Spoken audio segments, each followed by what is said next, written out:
able to understand that why this company will pay Atfin 18.5% in Hmm. leasing, Hmm. whereas they can easily get loan at 9-10% from the Hmm. bank, Hmm. and they can become even owner of that vehicle. And after Hmm. 3 years, they can sell it and they can get some money out of that. Hmm. Then Hmm. why they are paying 18.5%? Why Uh, they?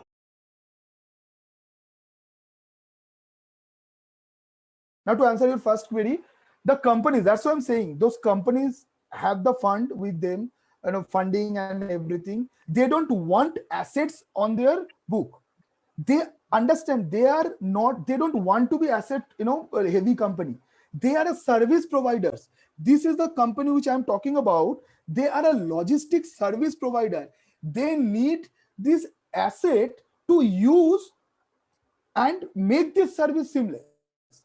They don't want to own that asset. They want the operation should be proceed properly.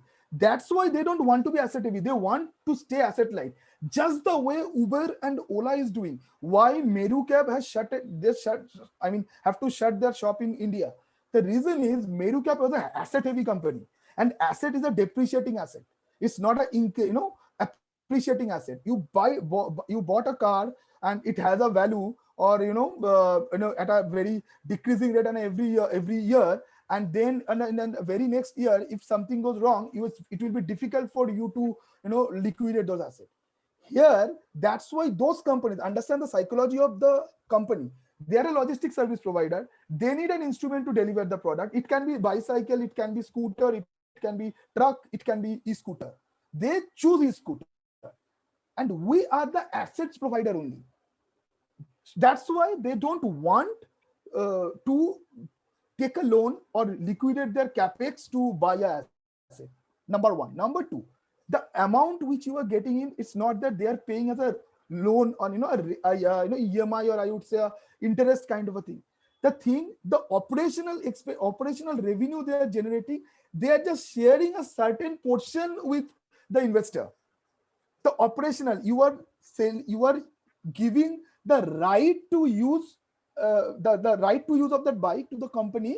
I mean the leasing company, and leasing company is actually using that, and from that bike itself, let's say they are generating, just for example, 20,000 rupees in a month. They thought that yes, we are able to generate 20,000, so we will distribute 12,000 to the investor.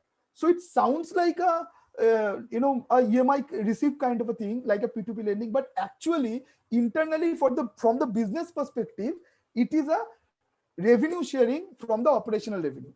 That's it. That's why the companies don't want to go for buying those assets. Instead of that, they would love to go for a leasing kind of a